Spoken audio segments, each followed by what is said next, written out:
사람들에게서 난 것도 아니요 사람으로 인해 된 것도 아니요 오직 예수 그리스도와 그분을 죽은 사람들 가운데서 살리신 하나님 아버지로 인해 사도가 된 나 바울과 나와 함께 있는 모든 형제들이 갈라디아에 있는 교회들에게 편지를 씁니다. 하나님 우리 아버지와 주 예수 그리스도의 은혜와 평강이 여러분에게 있기를 빕니다. 예수 그리스도는 하나님 곧 우리 아버지의 뜻을 따라 이 악한 세대에서 우리를 건져내시려고 우리 죄를 대신해 자신의 몸을 내주셨습니다. 하나님께 영광이 영원 무궁하기를 빕니다. 아멘. 그리스도의 은혜로 여러분을 부르신 분은 여러분이 그렇게 쉽게 떠나 다른 복음을 쫓는 것에 대해 나는 놀라지 않을 수 없습니다. 사실 다른 복음은 없습니다. 다만 어떤 사람들이 여러분을 혼란에 빠뜨려 그리스도의 복음을 변질시키려고 하는 것입니다. 그러나 우리든 하늘에서 온 천사든 우리가 여러분에게 전한 복음 이외의 것을 전한다면 그는 저주를 받아 마땅합니다. 우리가 전에도 말한 것처럼 내가 지금 다시 말합니다. 만일 누구든지 여러분이 받은 복음 이외의 것을 전한다면 그는 저주를 받아 마땅합니다.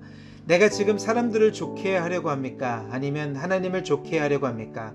아니면 사람들에게 기쁨을 구하려고 애씁니까? 만일 내가 아직도 사람들에게 기쁨을 구하려고 애쓴다면 나는 그리스도의 종이 아닙니다. 형제들이여, 내가 전한 복음은 사람을 따라 된 것이 아니라는 것을 여러분에게 알려드리겠습니다. 그 복음은 내가 사람에게 받은 것도 배운 것도 아닙니다. 그것은 오직 예수 그리스도의 계시를 통해 받은 것입니다. 내가 전에 유대교회에 있을 때 한 행위에 관해 여러분이 이미 들었을 것입니다. 나는 하나님의 교회를 몹시 핍박했고 파괴하려고 했습니다.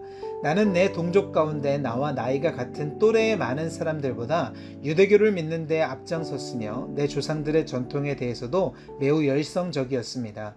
그러나 어머니의 태에서부터 나를 따로 세우시고 은혜로 나를 부르신 하나님께서 하나님의 아들을 이방 사람들에게 전하게 하시려고 하나님의 아들을 내 안에 나타내 보이셨습니다. 그때 나는 사람들과 의논하지도 않았고 나보다 먼저 사도가 된 사람들을 만나려고 예루살렘으로 올라가지도 않았습니다. 나는 곧장 아라비아로 갔다가 다시 다메섹으로 되돌아갔습니다. 3년 뒤 나는 게바를 만나려고 예루살렘으로 올라가서 그와 함께 15일을 지냈습니다. 그리고 사도들 가운데 주의 형제 야고보 외에는 어느 누구도 만나지 않았습니다.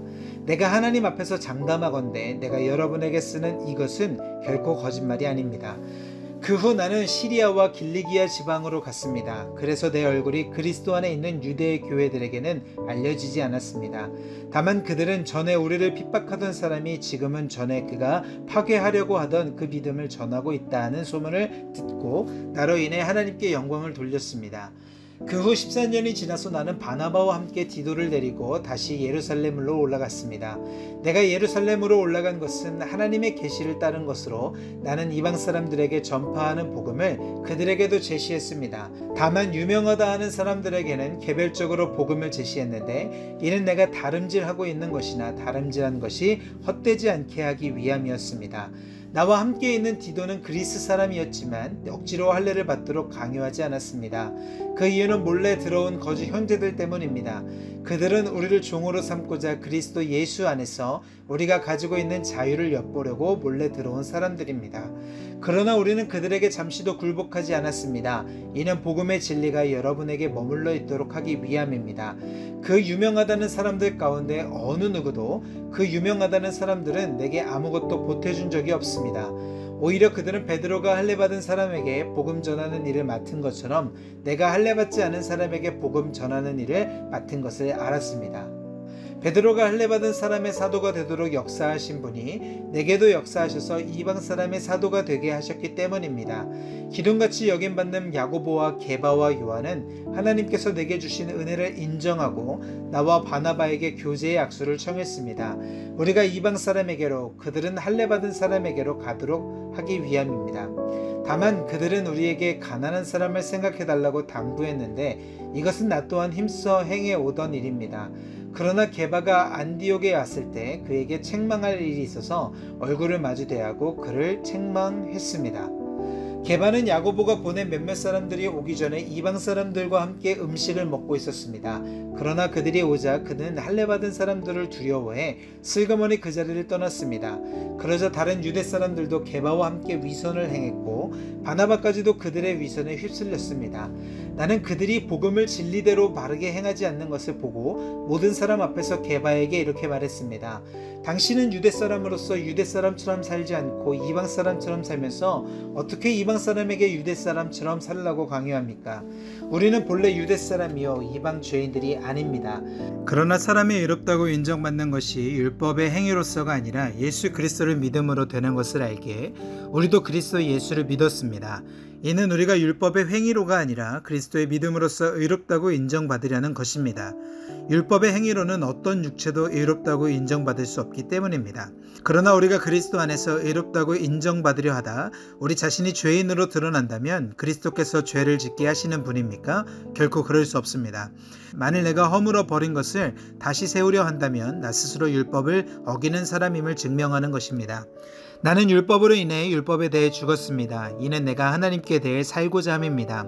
나는 그리스도와 함께 십자가에 못 박혔습니다. 그러므로 이제 더 이상 내가 사는 것이 아니라 내 안에 그리스도께서 사시는 것입니다. 지금 내가 육체 안에 사는 것은 나를 사랑하셔서 나를 위해 자신의 몸을 내주신 하나님의 아들을 믿는 믿음으로 사는 것입니다. 나는 하나님의 은혜를 헛되게 하지 않습니다. 만일 의롭다고 인정받는 것이 율법으로 말미암는다면 그리스도께서 헛되게 죽으신 것입니다. 오 어리석은 갈라디아 사람들이여, 예수 그리스도께서 십자가에 못 박히신 것이 여러분의 눈앞에 분명히 드러나 있는데 누가 여러분을 미혹했습니까? 여러분에게 한 가지만 묻고 싶습니다. 여러분은 율법의 행위로 성령을 받았습니까? 아니면 복음을 듣고 믿음으로 성령을 받았습니까? 여러분은 그렇게도 어리석단 말입니까? 성령으로 시작했다가 이제 와서 육체로 마치려고 합니까? 여러분은 그렇게 많은 고난을 헛되게 경험했단 말입니까? 정말 헛된 일이었습니까? 하나님께서 여러분에게 성령을 주시고 여러분 가운데서 능력을 행하시는 것이 여러분이 율법을 행하기 때문입니까? 아니면 복음을 듣고 믿기 때문입니까? 이와 같이 아브라함도 그가 하나님을 믿었더니 이것이 하나님께 의로 여겨졌다고 했습니다. 그러므로 여러분은 믿음에서 난 사람들이 바로 아브라함의 자손임을 아십시오. 성경은 하나님께서 믿음으로 인해 이방 사람을 의롭다고 인정하실 것을 미리 알고 먼저 아브라함에게 복음을 선포했습니다. 모든 이방 사람이 내 안에서 복을 받을 것이다. 그러므로 믿음에서 난 사람들은 믿음이 있는 아브라함과 함께 복을 받습니다. 율법의 행위에 근거해 사는 사람들은 모두 저주 아래 있습니다. 기록되기를 율법책에 기록된 모든 것을 항상 지켜 행하지 않는 사람은 다 저주를 받는다고 했기 때문입니다. 하나님 앞에서는 어느 누구도 율법으로 의롭다고 인정받지 못하는 것이 분명합니다. 의인은 믿음으로 살리라고 했기 때문입니다. 율법은 믿음에서 난 것이 아닙니다. 오히려 율법을 행하는 사람은 율법 안에서 살리라고 했습니다. 그리스도께서는 우리를 위해 저주를 받으시고 율법의 저주에서 우리를 구속해 주셨습니다. 기록되기를 나무에 달린 사람마다 저주를 받았다고 했기 때문입니다. 이는 아브라함의 복이 그리스도 예수 안에서 이방 사람에게 미치게 하고 우리도 믿음으로 성령의 약속을 받게 하기 위함입니다. 형제들이여, 내가 사람의 예를 들어 말합니다. 사람의 언약이라도 한번 맺은 후에는 아무도 그것을 무효로 하거나 덧붙일 수 없습니다. 하나님께서 아브라함과 그의 자손에게 약속을 주실 때 여러 사람을 가리켜 자손들에게 라고 하지 않으시고 오직 한 사람을 가리켜 내 자손에게 라고 하셨는데 이는 곧 그리스도십니다. 내가 말하고자 하는 것은 이것입니다. 430년 후에 생긴 율법이 하나님에 의해 미리 정해진 언약을 무효화해 그 약속을 취소할 수 없다는 것입니다. 만일 유업이 율법에서 난 것이라면 그것은 더 이상 약속에서 난 것이 아닙니다. 하나님께서는 은혜로 약속을 통해 아브라함에게 유업을 주셨습니다. 그러면 율법은 무엇입니까? 율법은 약속된 자손이 오시기까지 죄 때문에 더한 것입니다. 이 율법은 천사들을 통해 한 중보자의 손으로 주어졌습니다. 그 중보자는 한 편만을 위한 중보자가 아닙니다. 그러나 하나님은 한 분이십니다. 그러면 율법이 하나님의 약속과 상반되는 것입니까? 결코 그럴 수 없습니다. 만일 율법이 생명을 줄 수 있는 것으로 주어졌다면 분명히 의인은 율법에서 났을 것입니다. 그러나 성경은 모든 것을 죄 아래 가두었습니다. 이는 믿는 사람들에게 예수 그리스도를 믿는 믿음에 근거한 약속을 주시기 위함입니다. 믿음이 오기 전에는 우리가 율법 아래 매여 장차 계시될 믿음의 때까지 갇혀 있었습니다. 그래서 율법은 그리스도의 때까지 우리를 인도하는 선생이 됐습니다. 이는 우리로 하여금 믿음으로 의롭다고 인정받게 하려는 것입니다.